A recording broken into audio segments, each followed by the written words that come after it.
La'anallah man awa muhdisan.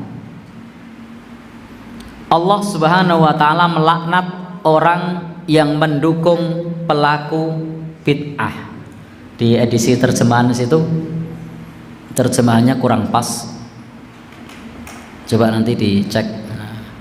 Saya tadi ngecek di loh kok beda terjemahannya. Nah, kalau saya lihat lafadz teks Arabnya itu muhdis. Muhdis itu orang yang membuat perkara yang baru di dalam agama.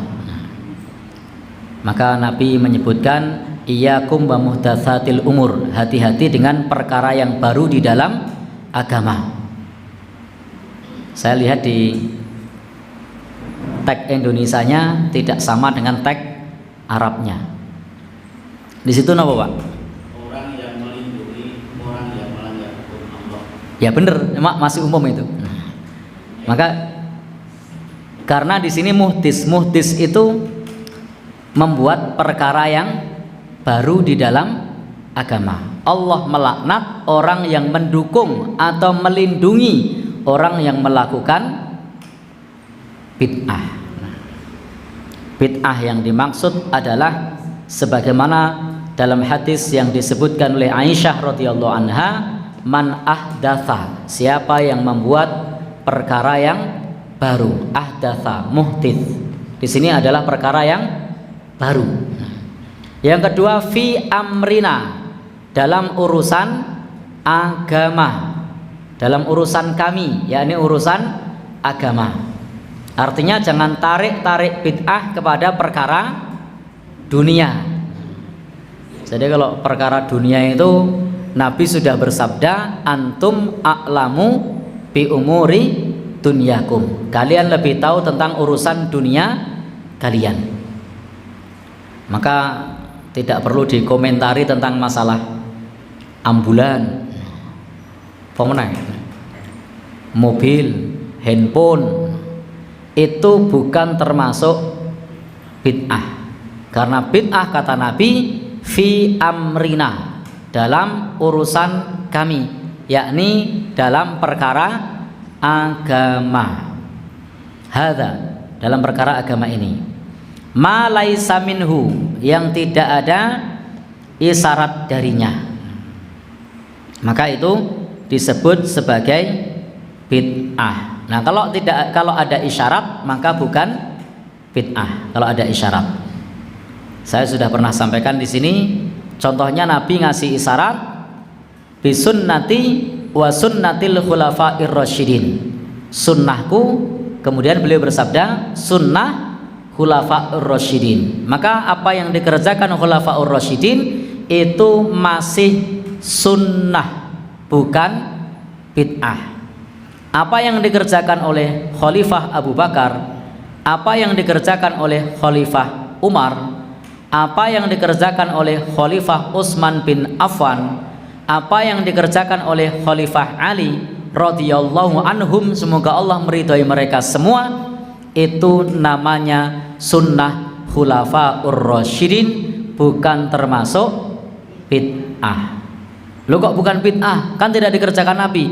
Nabi sudah memberitahu sunnatil khulafair rasyidin, yang dikerjakan khulafaur rasyidin itu sunnah. Maka ada sunnah Nabi, ada sunnah khulafa ar-rasyidin.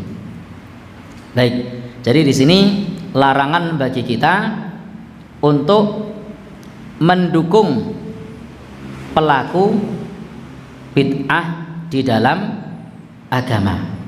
Karena Nabi bersabda, Allah melaknat orang yang mendukung perkara bid'ah. Baik, Bapak, Ibu yang berbahagia yang dirahmati Allah Subhanahu wa taala, maka penting kita di dalam beribadah itu untuk melihat dalil. Dalam ibadah penting bagi kita untuk melihat dalil, karena ibadah itu butuh dalil. Tidak bisa ibadah itu berkreasi. Jadi ibadah itu butuh dalil, tidak berkreasi. Tapi kalau urusan muamalah itu boleh berkreasi. silahkan urusan muamalah. Lomba masak, ada yang bikin bakso kotak, ya ora apa-apa, kreasi. Lo kan yang lain bunder kok kotak, ya boleh untuk biar jurinya terkesan. Bakso cinta, dibuat gambar apa baksonya, hati.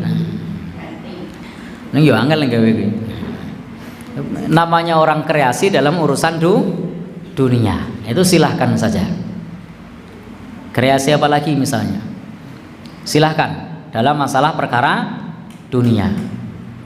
Misalnya lagi bakwan jagung, ada yang kreasi lagi. Bakwan apa Pak? Bakwan kawi, pemenang. Bakwan telo, loh, bakwan aja kreasinya banyak kan? Boleh. Nah, bakwan apa? Kelor, ya bakwan kelor. Oh, itu bebas karena urusan dunia, muamalah. Selama tidak dilarang boleh. Maka dalam urusan muamalah itu selama tidak dilarang boleh. Tapi kalau urusan agama yang harus kita perhatikan dua, ada tidak tuntunannya. Kalau tidak ada, tidak perlu kita kerjakan. Yang kedua, ada tidak larangannya. Kalau dilarang, tidak perlu kita kerjakan. Jadi dalam ibadah itu kemungkinannya dua. Pertama, tidak ada tuntunan, tidak perlu kita kerjakan. Yang kedua, ada larangan, juga tidak perlu kita kerjakan. Tetapi kalau muamalah jangan tanya tuntunan. Tapi kalau muamalah maka selama tidak dilarang itu boleh. Selama tidak dilarang itu boleh. Namun demikian nanti dalam masalah adab-adab muamalah juga yang perlu kita perhatikan adalah tuntunan. Tetapi pada prinsipnya selama tidak dilarang boleh. Tuntunan itu konteksnya adalah adab-adab. Nah, baik. Sehingga untuk terkait perkara-perkara yang tidak dituntunkan di dalam agama kita, maka hendaknya kita berlepas diri. Tidak kemudian di dalam bab ini mendukung, karena Rasul menyebutkan Allah melaknat orang yang mendukung pelaku atau perbuatan bid'ah.